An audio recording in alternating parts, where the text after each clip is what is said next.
How's it going, everyone? This is the Anime Man, and welcome back to another episode of What Will I Be Watching, the show where I go over the next season of anime, the upcoming 3 months of anime, and give my first impressions and thoughts on the shows that I will be watching, the shows that I won't be watching, and the shows that I just don't really care about, but you won't be hearing about those in this video. I do these every single season, and you guys look forward to it every single time, as do I, because I always want to try and keep up. Even if I don't watch every single new anime that comes out, I do like to keep up on what the general sphere of anime looks like. So, with this episode's What Will I Be Watching, we'll be going over the Spring 2021 anime. Now, the spring season has a lot of pressure on its back, considering that the Winter 2021 anime, which is currently still going if you're watching this video as it goes up, was absolutely stacked with amazing shows. I mean, you got Jujutsu Kaisen, Attack on Titan, Wonder Egg Priority, ReZero Season 2, Promised Neverland. There was just so many big, grandiose shows that came out. And so, Spring 2021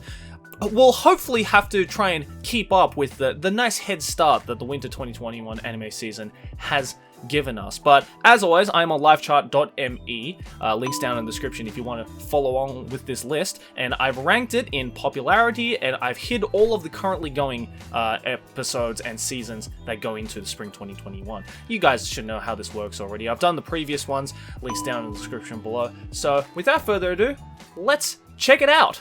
But before we move on to the list, let me tell you about today's sponsor, Lingodeer. A lot of you always wonder about my amazingly fluent Japanese skills, so your boy is here to push you in the right direction when it comes to learning a language in a fun and engaging way. While most language learning apps out there try to get you addicted through game currencies and contests, Lingodeer is designed by professional teachers who are out here to give you actual results and knowledge on the language you're learning. Lingodeer is especially effective for those who are trying to learn Japanese from scratch, because fear not if you don't know a whole lot of hiragana or katakana from scratch, or you don't know a whole lot of kanji, because you can choose the exact script type that you're the most comfortable with while using the app. There are various question types that develop both input and output skills, all whilst using authentic, natural sounding audio recordings and offering concise in-lesson explanations on grammar, word usage, and cultural understanding to boot. So if you want to go from just a weeb to Nihongo Jozu desu ne, all you have to do is spend about 15 to 20 minutes on 1 or 2 of its lessons from its Japanese course, and you'll be there in no time. So if you want to make some real progress on your Japanese skills, then make sure to check out Lingodeer by clicking the links down in the description below,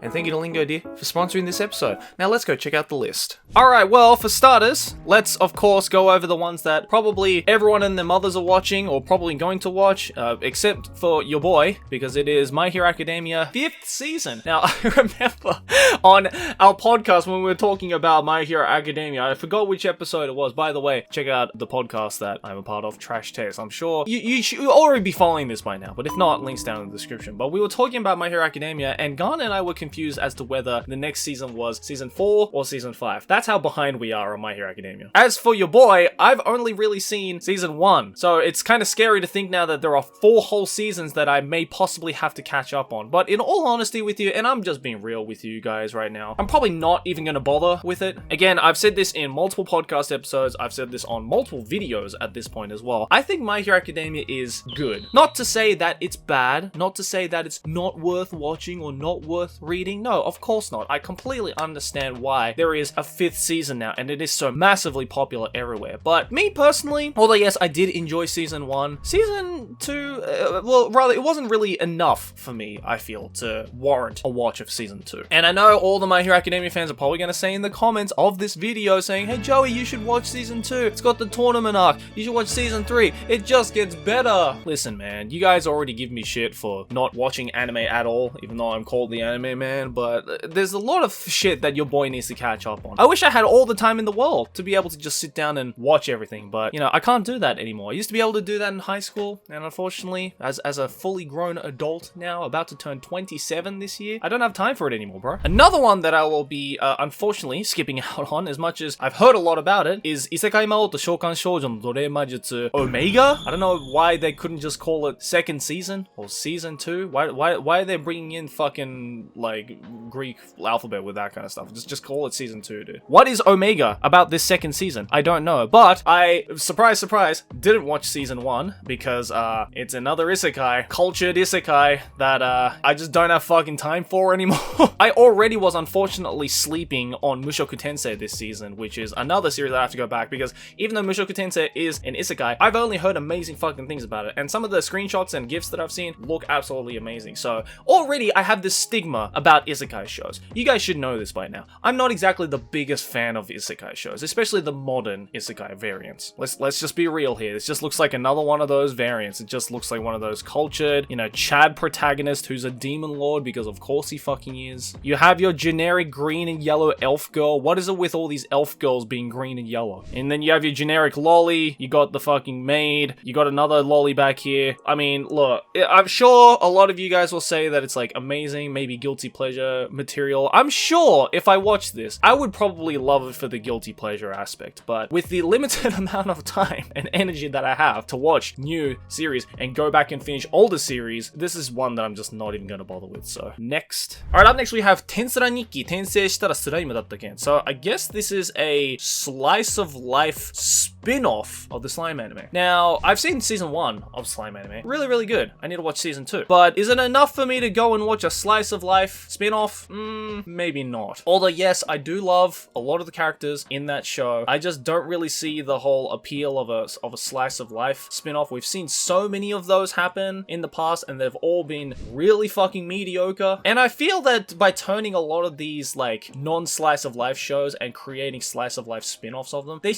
you know, kind of ruin it in a lot of aspects. They kind of throw you out of this world that they've spent so much energy and time to build up in the viewers' minds. For that, all of that to basically just be thrown out the window, being like, hey, look, these are just normal characters now. No tension whatsoever. And look, this is coming from a dude who fucking loves his slice of life anime. Don't get me wrong. A lot of slice of life shows are wholesome and they're cute and they're just like a nice way to unwind, and if you don't want to like sit down and watch anything intense. But a lot of the times, they really do just kind of take you out of the franchise altogether. The same thing happened to me with the Higurashi series, where the later seasons basically just threw out all of the horror elements and threw out all of the psychological elements and just basically turned into a really boring slice of life show, and that completely killed Higurashi for me. Alright, up next is Mairimashita Iruma-kun, second season. Okay, this makes sense as to why my local bookstore was really pushing Mairimashita Iruma-kun, like the original manga series, like heavily pushing it. It's because it is a season 2. I don't remember when the first season came out, but I remember seeing a little bit of the first season. I thought it was okay. I definitely did look at the first couple of episodes and think like, okay, I feel this would be a lot better in the manga form. Manga readers, you can confirm for me down in the comments if that is the case. But I mean, you know, this is just another one of those like demon fantasy, you know, school supernatural shonen type of shows. You know, you've seen it a lot. I feel that, I guess the big selling point of Iruma-kun especially, I've heard, is the characters and also the really specific and quite unique art style of the original manga series, which I don't know, hopefully BN Pictures here have kind of reenacted properly in the season. Honestly, I don't really remember what the manga looks like because I haven't read the manga at all. I've just seen pictures of it. But I like the first 3 series we just covered. Perhaps a lot of you haven't seen Iruma-kun season 1, so let's go over the synopsis to recap. Suzuki Iruma, human and deeply non-aggressive, one day becomes the grandson of the great demon Sullivan. Doted on beyond belief, Iruma starts school where Grandpa serves as the chair and finds, to his surprise,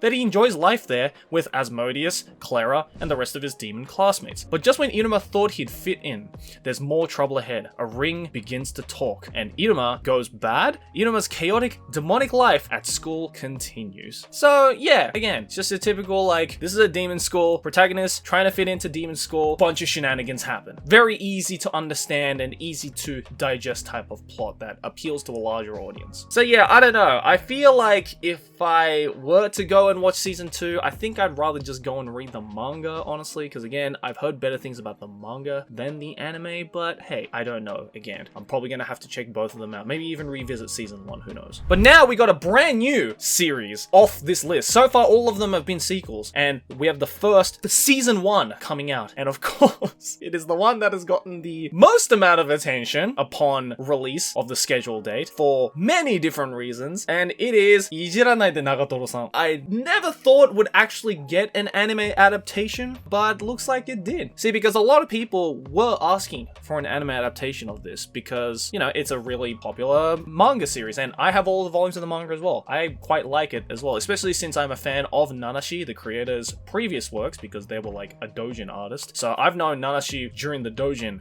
style. So when he released Ijirane Nagatoro-san, I was like, oh, you can do wholesome stuff too. Hey, it's actually pretty good with the smug-faced, dark-skinned lolly girl. But yeah, a lot of people have been kind of talking on Twitter, talking controversially about this show. To be honest with you, I don't fucking get any of the criticisms that this show has been given, considering that the anime hasn't even come out yet, and a lot of people didn't really know about the existence of the manga outside of the manga community anyway. Because I really don't see what the problem with Ijirane de Nagatoro-san, like the actual contents of the manga, and Nagatoro-san as a character. Nagatoro-san, by the way, is the dark-skinned lolly in the title you can see there. I don't really see what the controversy was. I mean, look, let's read the quick synopsis that is written here to get an understanding, okay? Nagatoro is a freshman in high school who loves teasing and torturing her older male classmate. What's her motivation, and why does senpai put up with her? Does Nagatoro just want to create misery for senpai, or maybe she secretly likes him? So yeah,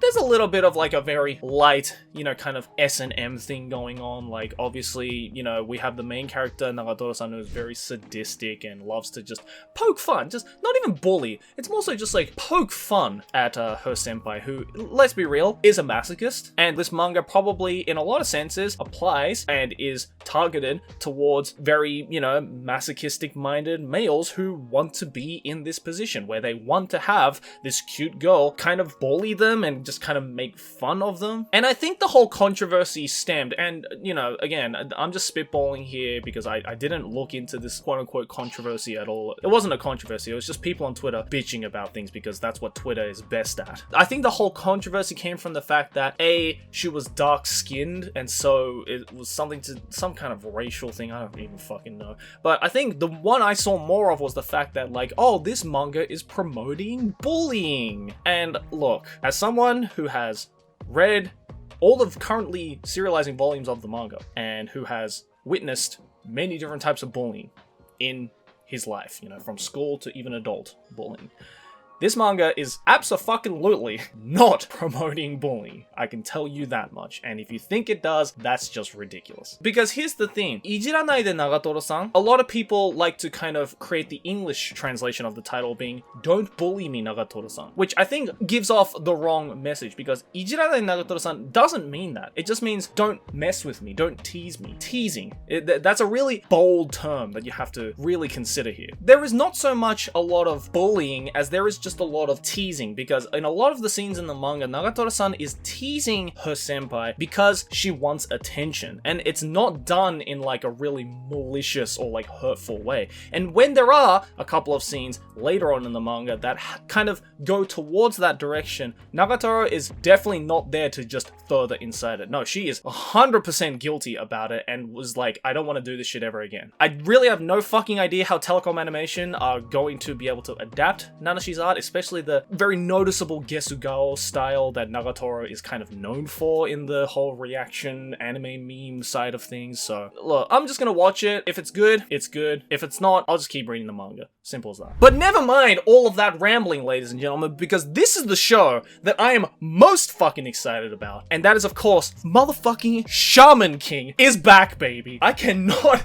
believe Shaman King is back. My childhood is throbbing through my chest right now. So yeah, as you can see, it says completely new anime adapting all 35 volumes of the manga's complete edition. So Shaman King, if you guys don't know, is a kind of early 2000s Shonen Jump manga that did get an anime adaptation back in the day, but wasn't completely finished and wasn't completely true to the original manga either. It's kind of like what Fruits Basket went through recently, where it got an anime adaptation. It wasn't fully on point with the manga, and so it got remade to completely go with the manga. And as we all know, if you guys saw the newest Fruit Basket, it is a million times better than the original anime adaptation. So what I'm hoping is that Shaman King, which is a manga that I grew up reading back when it was still on Shonen Jump, and I saw the anime of, and I was like, okay, this is decent. The manga's definitely better. But now Bridge is coming back in 2021 to remake this absolute fucking classic Shonen Jump series. And yeah, I'm as you can tell, your boy's very very excited for this. Watching this is gonna be reliving my fucking childhood, my boys. And when I saw the announcement that they were gonna remake Shaman King, and I think the manga as well has been revitalized as well. There's like a new version of the manga as well, which I don't know if it's a continuation or just a remake of the original manga, but either way, I was like, oh my god, I need to buy Shaman King again and read it so I can relive my childhood before this anime drops. But if you have no idea about what Shaman King is, because I'm sure there's a lot of you, especially younger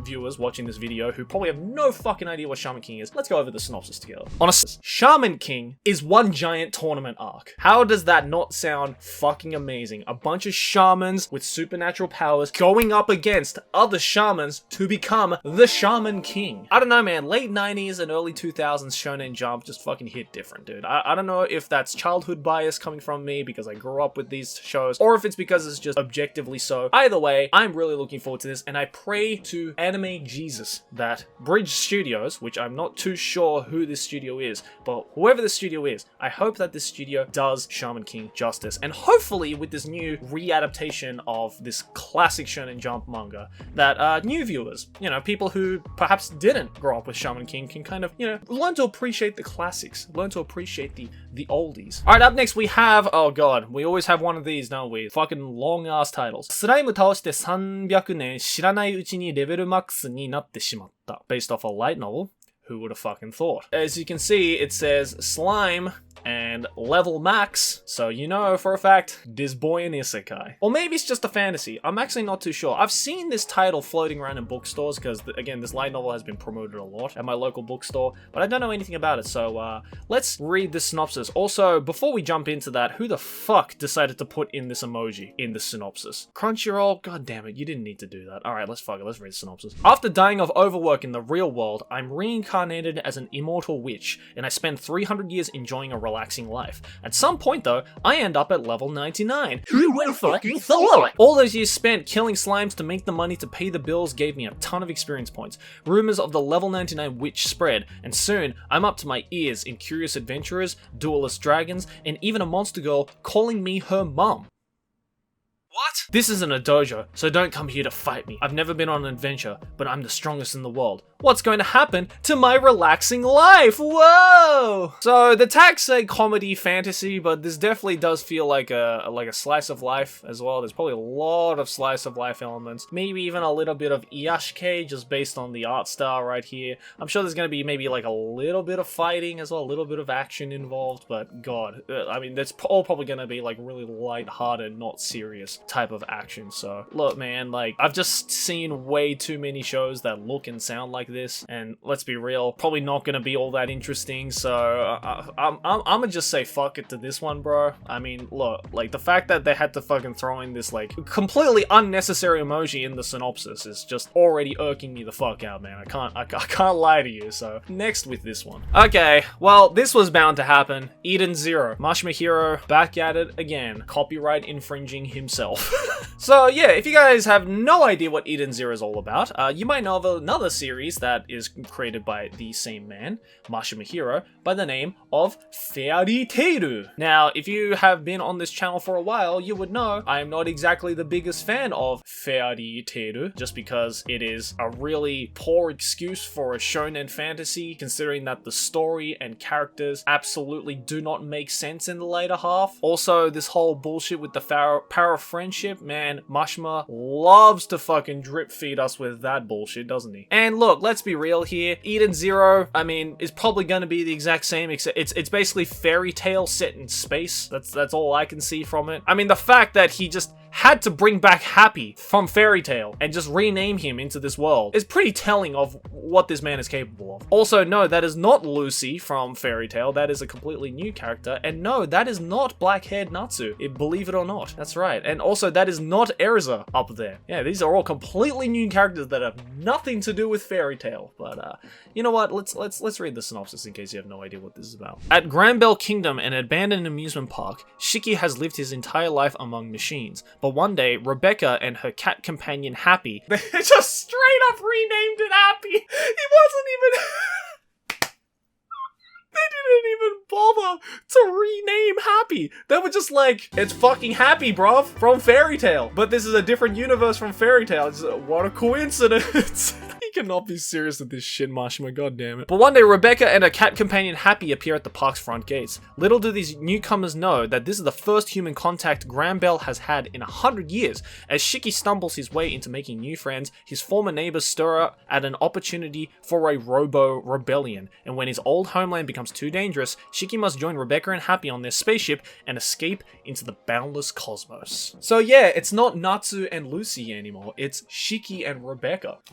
Can't even make that shit up. But look, let's be real here. JC staff are usually pretty good at what they do. I don't remember actually if Fairy Tail was done also by JC staff. Muna, my lovely editor, can correct me on that if I am wrong on that. But let's be real here, guys. I got through like 70 episodes of Fairy Tail. Again, I don't know how I got through that many episodes of Fairy Tail before I was like, this is dumb and stupid. And look, Eden Zero is basically just sounds like that, but in space, with reskinned Fairy Tail characters. Or in the case with Happy, just not even a reskin, just straight up ported from Fairy Tail. I will be honest though, the sci-fi setting does call for maybe something a little more closer to my heart. I definitely am more of a sci-fi fan when it comes to anime than a fantasy fan. So, you know, there might be some... Look, not to say I'm not going to try this out at all. I'm definitely going to give this a go. With any new show, I always give it a go. I gave it a go with Fairy Tail. I gave it a full 70 episodes before I was like, this is dumb. So you got to give me credit for that. I sat through 70 episodes of Fairy Tail. I don't know how I did it either. So I'm definitely gonna at least check out Eden Zero because I have no idea what this show is about. Again, I'm just expecting it to be a Fairy Tail reskin, but you never know. There might be some different things. It's always nice to give it a go. And if I give it a go and I don't like it, then hey, at least I can say I gave it a go. Okay, this is a light novel series I know the name of. Higeを剃る、そして女子高生を拾う. Now, I've seen this light novel series being talked about quite a bit. It is a rather niche light novel title, but people in Japan who are heavily into the light novel side of things, as I was back in the day, this is a name that you hear a lot, and I've heard this being said a lot in the light novel industry. I have no idea what it is about, but it is a comedy romance, and basically the title, Higeを剃る、そして女子高生を拾う is, I shaved my beard and then I picked up a high school girl. That dead ass, I can't even lie to you, that's the actual title, but it's done by Project Number 9. Let's read the synopsis. Yoshida is an ordinary guy who was rejected hard by the woman he'd spent the last 5 years having a crush on. On his way home after getting drunk at a bar, he finds a teenage girl crouched on the side of the road. If you let me stay at your place, you can sleep with me. You shouldn't say that even as a joke. Then let me stay over for free. Before he knows it, the girl, Sayu, has moved in with him. This is the story of a runaway teen girl and an ordinary 26-year-old man. Now that sounds like a weeb dream. Let's go. Okay, for real though, you know, regardless of the rather sus contents of the synopsis, I've heard a lot of really good things about this light novel. It's just a really, I guess, nice human drama that kind of portrays both sides of the struggles of being an adult and being a teenager and kind of putting them into one world and trying to get the two worlds to understand one another. And again, I do love me my kind of deep dives into like human psychology and like just human drama in general. I have a lot of respect for light novel authors who can do human drama really well. Case in point, Wataru Watari with Ore ga Iru. That is one of my favorite fucking light novel series, and it's really well written. And you know, if we're going further back, Suzumiya Haruhi no Yuzu, technically, even though it has sci-fi undertones in it, is at the end of the day a human drama, is a breakdown of a human drama, and Tanikawa Nagara did a fucking fantastic job with the whole human drama side of things, and I think that's why those are like my favorite types of light novels, and this one definitely, I feel, fits more into that genre than a standard just like comedy romance type of thing. So if they do decide to kind of go down that route, that kind of human drama route that Ore ga Iru and Haruhi went through, then I think I'm gonna really enjoy this one. Again, I've really no thoughts on Project Number 9, couldn't tell you what the fuck they made. I've definitely heard the name before, couldn't tell you what they did though. So yeah, I guess we're just gonna have to check it out and see from there. Okay, this light novel series as well, I have also heard the name of, but for a different reason. Sentou-in Haken shimasu. Now this is gonna be done by JC staff, who I think have done quite a few this season already, but the reason why I know of this particular light novel series is because back in the day when this first volume of the light novel came out, I actually did a really exclusive audiobook version of it, and I've actually made a video about it on this channel. It didn't get a lot of views, understandably, because it is very, very niche, but if you're interested in that, you can go check it out. But Sentou-in Haken shimasu is actually written by Akatsuki Natsume sensei, who is the creator of Konosuba, who I also had the amazing opportunity to interview on camera for the first time ever. So So that's a big, like, little thing that I've got on my shoulder I can tick off of my list. So if you like to check those videos out, links down in the description. Highly recommend you check it out. But this is his brand new light novel series after Konosuba. And I know kind of the contents of it because I had to read through volume 1 of the light novel to do the audiobook version of it, but let's go through the synopsis if you guys don't know. With world domination nearly in their grasp, the supreme leaders of the Kisaragi Corporation, an underground criminal group turned evil megacorp, have decided to try their hands at interstellar conquest. A quick dice roll nominates their chief operative, Combat Agent 6, to be the one to explore an alien planet, and the first thing he does when he gets there is change the sacred incantation for a holy ritual to the most embarrassing thing he can think of. But evil deeds are business, as usual for Kisaragi operatives, so if 6 wants a promotion and a raise, he'll have to work much harder than that. For starters, he'll have to do something about the other group of villains on the planet who are calling themselves the Demon Lord's Army or whatever.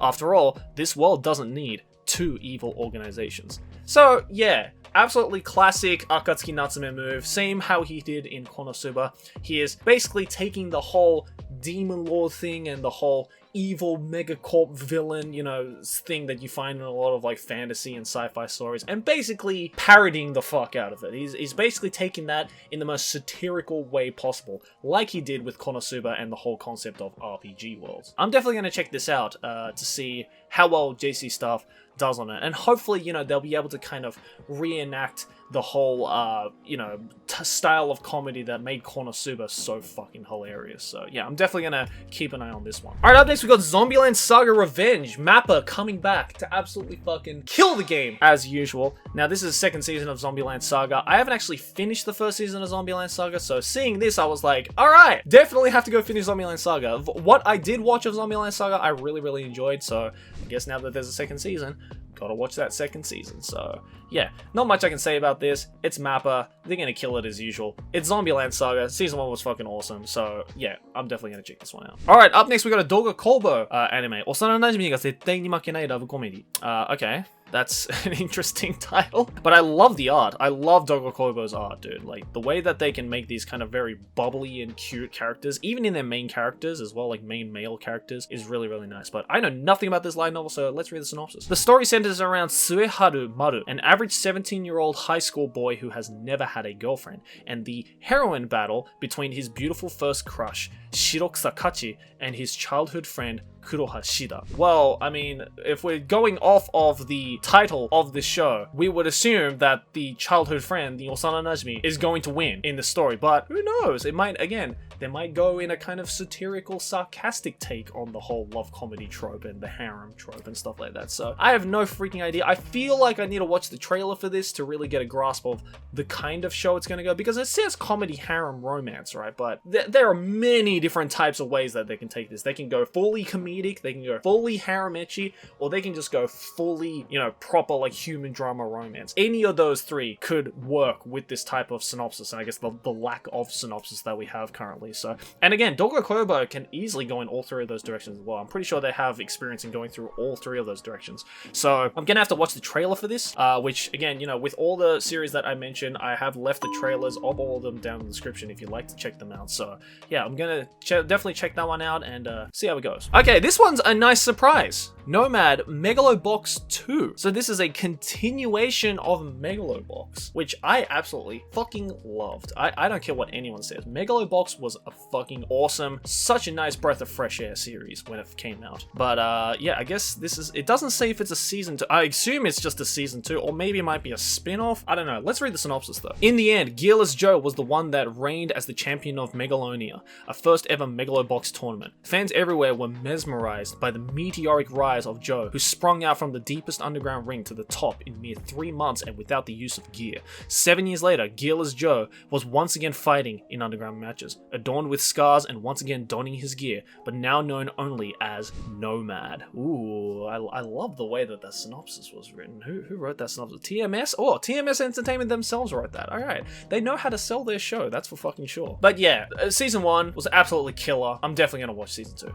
There's not much I can say about that. I absolutely adored it. Alright, I've heard a lot about this particular manga series, Tokyo Revengers, done by Leiden Films, based off a manga. And now, again, I've heard about this, but I have no freaking idea what it's about. So let's read the synopsis. Takemichi Hanagaki is a freelancer that's reached the absolute pits of despair in his life. He finds out that the only girlfriend he ever had in his life that he dated in middle school, Hinata Tachibana, had been killed by the ruthless Tokyo Manji gang. Oh, that's rough, buddy. The day after hearing about her death, he's standing on the station platform and ends up being pushed over onto the tracks by a herd of people. He closes his eyes thinking he's about to die. But when he opens his eyes back up, he somehow had gone back in time 12 years. Now that he's back living the best days of his life, Takemichi decides to get revenge on his life by saving his girlfriend and changing himself that he'd been running away from. Does that not fucking sound like the synopsis to Erased? Like, dead ass, that sounds like Erased. Like, Erased was the exact same thing. Like, he went back in time to relive the best times of his childhood to basically change the future. Man, that could be good or bad. I don't know.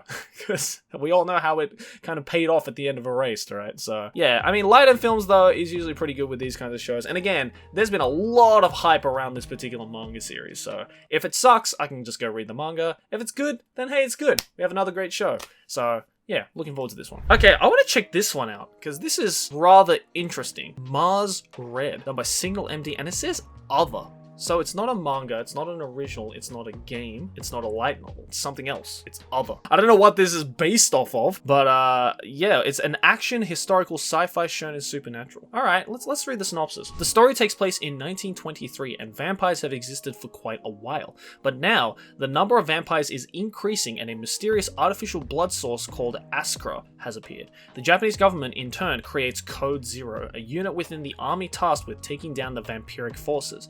And what better way to track vampires than by using vampires? Created by Lieutenant General Nakajima, this unit has historically been in the business of information war, but has been reassigned to solve the vampire crisis. Ooh, okay. That's almost like Hellsing mixed with a Fire Force or a Bungo Stray Dogs kind of thing. Okay. But it's set in the 20s as well, so there's like a little bit of also like Joker game involved in this as well. Okay, it's like a nice mix of all of those. Alright.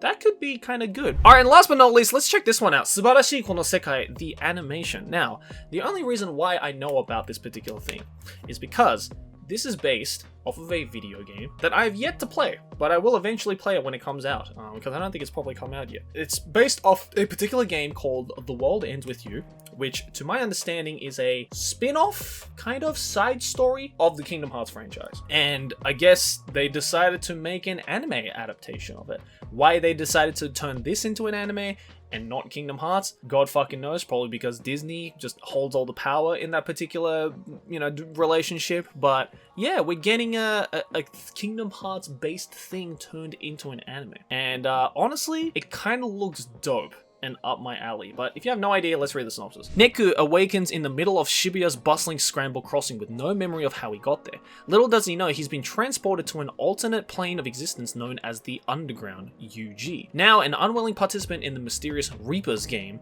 Neku must partner up with a girl named Shiki in order to survive. Together they complete missions and defeat monsters known as Noise as they gradually uncover the true nature of this twisted game. There's only one way to stay alive in Shibuya: trust your partner. Will they survive the Reapers game? So yeah, it's basically just a survival horror, maybe not even horror, just a survival action series based in Shibuya. That's pretty freaking cool. And you can definitely kind of smell the Kingdom Hearts elements of it. Maybe it's not going to be as, like lighthearted and bubbly and, power of friendship as Kingdom Hearts is. But, if you are a fan of those kinds of games and you're a fan of like those kinds of like JRPG type stuff, then I think people are going to really enjoy it. And, again, as I said, the game that this is based off, or I guess like the new version of the game is going to be coming out soon. So hopefully I'll be able to stream that, because I definitely do want to check that game out. By the way, follow your boy on Twitch if you haven't, twitch.tv/theanimeman, links in the description.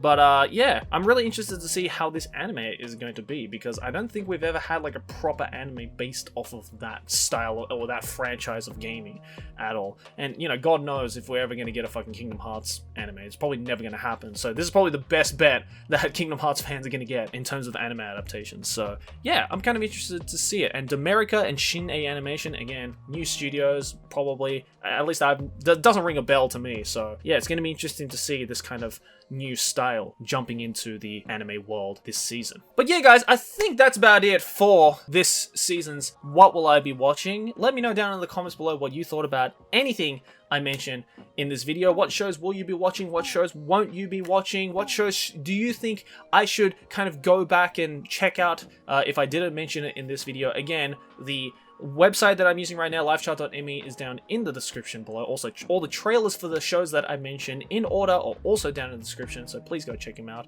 And yeah, again, guys, let me know what you think. Which show are you most interested in? The one I'm looking forward to the most, hands down, has to be Shaman King 2021. I'm also interested to see if Higehiro is going to be any good at all. I'm hoping it'll kind of fit in with the type of stuff that I have, but honestly, there's an interesting variety of shows coming out. Again, a lot of season 2s as well, but hey, you know, we need to have those long-running shows to kind of keep up with everything, right? Overall, though, I must say, depending on how well these like newer shows pop in and how much people are talking about it, this might end up being just as strong as the Winter 2021 anime season. Again, gonna be hard to say because I don't think anybody was expecting the Winter 2021 anime season to be that fucking stacked with amazing shows. So yeah, you never know. Hopefully this Spring 2021 anime season can keep that ball rolling, but I guess there's only one way to find out, and that's to wait until all these shows start airing. But anyways, guys, thanks for watching, and I'll see you in the next one. Like and favorite if you enjoy, subscribe for running out of banter, and keep watching anime. Johnny!